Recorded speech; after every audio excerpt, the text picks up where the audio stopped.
El mundo pensó que había sido simplemente un accidente de la historia. Pero luego llegó la sorpresa. Quería volver, podía volver, a pesar de las condenas, de la violencia y de las mentiras. La confirmación de su regreso inaugura una nueva era. Soy Juan Luis Sánchez, hoy en Un Tema al Día. Nuevo Mundo Trump, capítulo 1. El poder. Una cosa antes de empezar. ¿Tienes una empresa entre 50 y menos de 250 empleados? El programa Kit Digital acaba de lanzar una convocatoria con bonos digitales de hasta 29.000 euros. Te cuento más al final del episodio. January 20th, 2017 will be remembered as the day the people became the rulers of this nation again.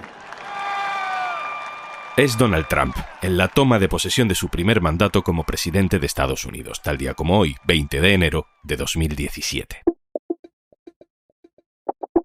Han pasado 8 años, hoy es 20 de enero de 2025, y tras ese paréntesis de 4 años de Joe Biden, Donald Trump toma posesión como presidente por segunda vez. Dicen que el Trump de 2017 no es el de 2025, ya casi nadie le toma por una anécdota de la historia, como un simple fanfarrón maleducado o como un payaso. Las sonrisas se han congelado. Hoy Trump jura su cargo desde las escalinatas de la fachada oeste del Capitolio de Estados Unidos. Por esa misma fachada, ayudándose de los andamios que se habían colocado ya para la investidura de Biden, treparon los fieles de Trump hace 4 años, en lo más parecido a un golpe de Estado que se ha visto en la historia reciente de ese país. Now it is up to Congress to confront this egregious assault on our democracy. We're going to walk down to the Capitol. Hace 8 años de su primera victoria. Hace 4 años de una derrota que no aceptó.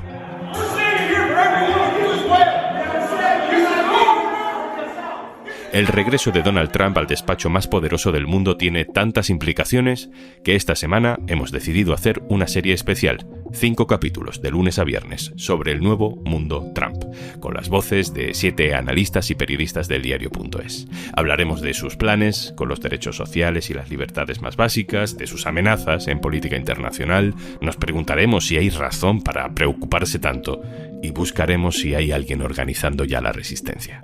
Empecemos por hacer una primera radiografía del poder que hoy toma posesión del mundo. Saludo para eso a 2 compañeros de la redacción con experiencia en el análisis de la política internacional.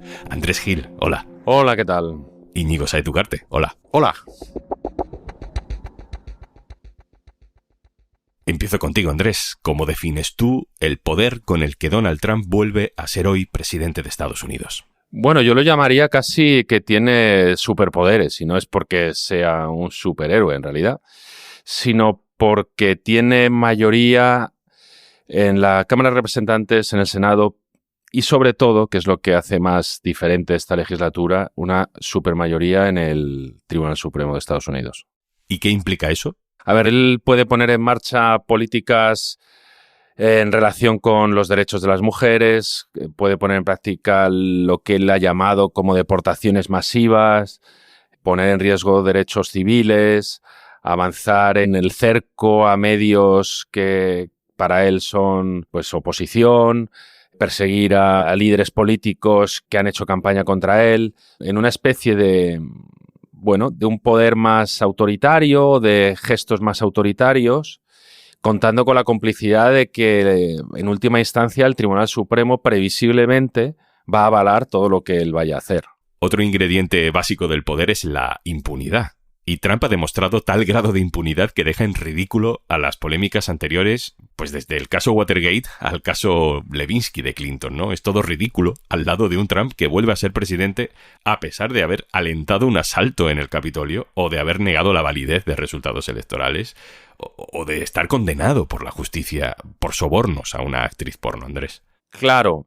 Además es que, precisamente hablando del Supremo, el Supremo es el que falló que los actos cometidos durante la presidencia podían estar protegidos por la inmunidad del presidente. Entonces, claro, ha habido procesos relacionados con el asalto al Capitolio que se han quedado aparcados para después de que Trump abandone la Casa Blanca por temor a que los tribunales terminen paralizando aquella instrucción y paralizando cualquier reproche judicial, amparados en aquel fallo del Supremo que decía que los hechos cometidos por Trump durante la presidencia estaban protegidos. Entonces, ¿qué ocurre? Que el caso del que me hablas es el de Stormy Daniels. Claro, es un caso previo a entrar en la Casa Blanca y efectivamente, primero fue encontrado culpable y después la sentencia, que ha sido firme, es una sentencia que le condena. Es verdad que le condena a nada, pero bueno, sí que queda para siempre que es un presidente condenado y es el primer presidente que va a estar en la Casa Blanca siendo considerado delincuente por la justicia.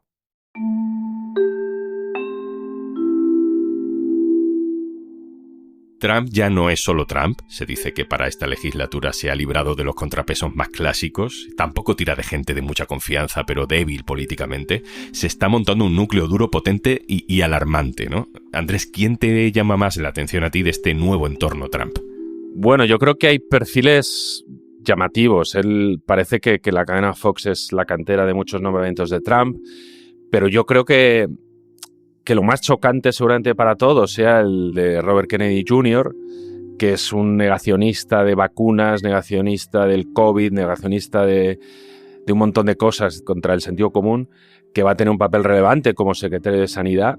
Y, por supuesto, el de Elon Musk, que está por ver exactamente el papel que va a tener, que parece que, bueno, que será el encargado de aplicar recortes de la administración pública, que veremos hasta qué punto llega eso, pero que es un personaje que estamos viendo que está interfiriendo en las políticas europeas, que tiene marcado el objetivo de tumbar al gobierno socialdemócrata alemán, al socialdemócrata británico, y que es un personaje sin control y que al final pareciera que está jugando al Risk con Europa intentando interferir en las democracias occidentales.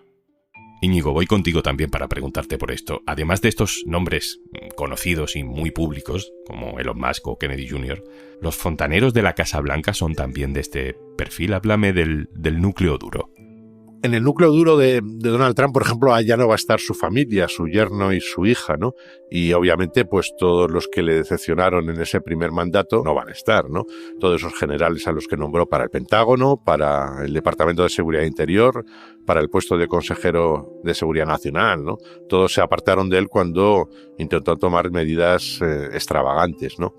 Por bajar un poco del primer nivel del gobierno, de los titulares de los departamentos, quizá por elegir a alguien que tenga una imagen siniestra y que ahora va a estar más cerca de Trump que en el primer mandato, sería el caso de Stephen Miller, que es un fanático contra la inmigración, que tuvo un cargo de nivel medio en la Casa Blanca de antes y tuvo su influencia, desde luego, pero que ahora como director adjunto del jefe de gabinete o vicejefe de gabinete número 2 de lo que es la estructura de mando interna de la Casa Blanca, pues ahora va a estar mucho más cerca de Trump y va a prepararle, se supone que ya lo está haciendo, un plan para desde el primer día tomar medidas extremadamente estrictas para detener la inmigración, para no reconocer el derecho de asilo, para iniciar lo que él ha llamado alguna vez deportaciones masivas, que en la práctica son muy difíciles de aplicar porque necesitas un presupuesto inmenso solo para eso, necesitas la colaboración de todas las fuerzas policiales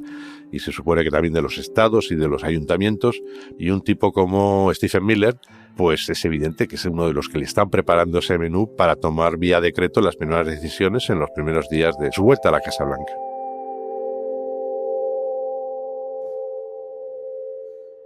Hemos pasado por el poder legislativo, control en las dos cámaras, por el poder judicial, control del Supremo, de sus asesores en el poder ejecutivo. Hablemos del poder económico, del repentino apoyo que de pronto los súper ricos, los multimillonarios, los grandes empresarios de Estados Unidos le están dando a Donald Trump.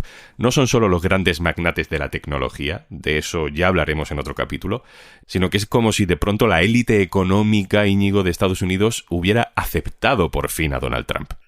Hace 8 años, los grandes capitanes de las grandes empresas, corporaciones de Estados Unidos, veían a Trump un poco como un bicho raro. No lo consideraban un gran empresario. A fin de cuentas, Trump era un promotor inmobiliario, que es una faceta empresarial diferente, ¿no? Y luego, bueno, temían que su carácter tan singular pudiera perjudicar a la bolsa, a las inversiones, a la imagen económica de Estados Unidos, etcétera, ¿no? Y lo veían con una cierta distancia. Pero bueno, luego vieron que en las cuestiones de política económica, realmente Donald Trump gobernó como hubiera gobernado un presidente republicano mucho más convencional, como lo había hecho George Bush, padre e hijo, décadas atrás Ronald Reagan, ¿no? Ahí la prioridad desde el principio fue una reducción muy importante de los impuestos a las empresas y a los contribuyentes, incluidos los contribuyentes más ricos, y en ese sentido Trump cumplió con todos estos empresarios, ¿no? Bueno, quizá las muchas decisiones erráticas en la época de la pandemia alarmaron a muchos empresarios, o algunos de ellos, ¿no? Entonces yo creo que del mundo empresarial, de las grandes corporaciones que dominan la economía norteamericana y las grandes empresas cotizadas, también las grandes empresas tecnológicas ven ahora a Donald Trump como uno de los suyos, y no tienen mucho miedo inmediato a sus decisiones. Otra cosa es que si se aprueban aranceles a los aliados europeos, a países como Canadá, México, Japón, eso puede provocar perturbaciones económicas importantes y algunas de estas empresas se pueden ver perjudicadas, como en cualquier país, ¿no? Pero de momento todavía no se sabe cómo se va a definir ese tema de los aranceles y por lo tanto están absolutamente encantados con la llegada de Trump a la Casa Blanca. Íñigo, nombras el efecto que esta llegada de Trump al poder puede tener sobre otros países y te quiero preguntar por España. ¿Cómo puede afectar al gobierno de España a corto plazo la vuelta de Donald Trump? En los primeros días o semanas del gobierno de Trump, bueno, es posible que se aprueben ese aumento de aranceles al comercio con varios países del mundo. Hay sectores de la economía española, por ejemplo la agricultura, que dependen en buena parte de esas exportaciones a Estados Unidos y se pueden ver muy perjudicados, ¿no?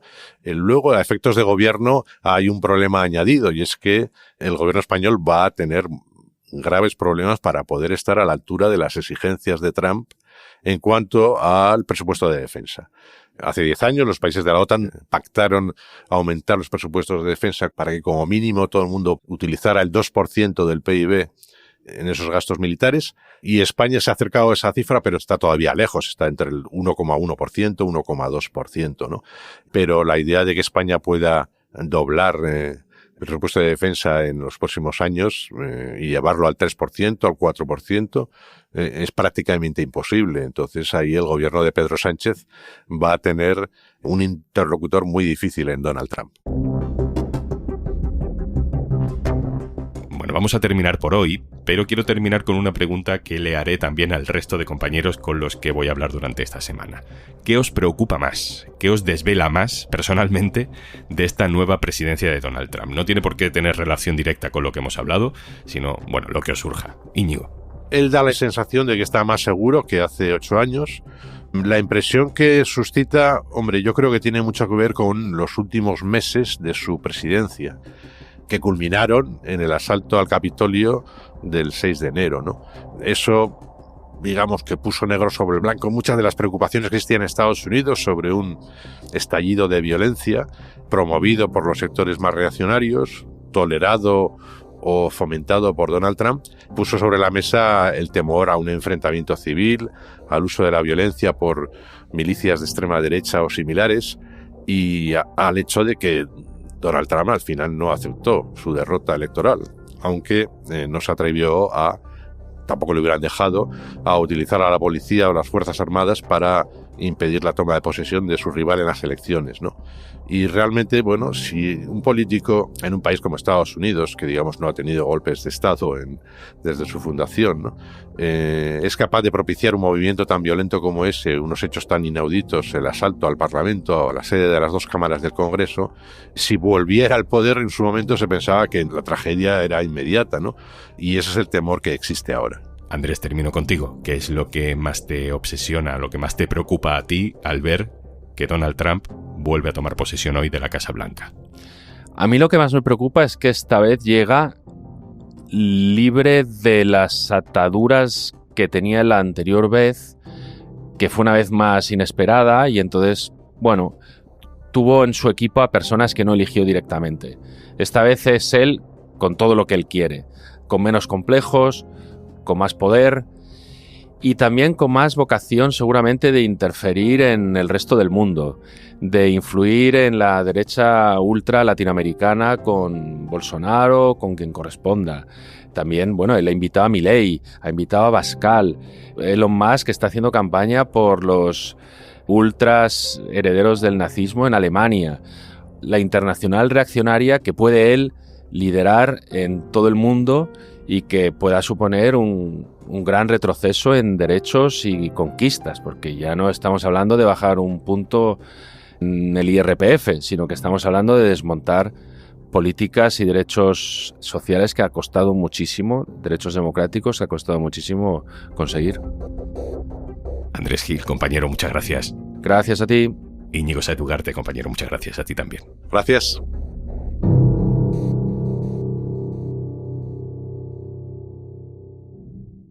Y antes de marcharnos... Si eres propietario de una mediana empresa, el bono de Kit Digital te permite acceder a un catálogo de soluciones digitales con las que podrás mejorar la gestión de procesos, fortalecer tu presencia online o empezar a usar herramientas con inteligencia artificial. Empieza hoy mismo el cambio que tu empresa necesita. Infórmate en el 900-909-001 o en acelerapyme.es. Únete al cambio digital. Kit Digital es una iniciativa gestionada por Red.es. Colabora Cámara de Comercio de España, financiado por la Unión Europea. Next Generation, Plan de Recuperación, Gobierno de España. Esto es Un Tema al Día, el podcast del diario.es. Si te gusta lo que hacemos, necesitamos tu apoyo. Hazte socio, hazte socia del diario.es en el diario.es/socio. El podcast lo producen Carmen Ibáñez, Marcos García Santonja e Izaskun Pérez. El montaje es de Pedro Nogales. Yo soy Juan Luis Sánchez. Mañana, otro tema.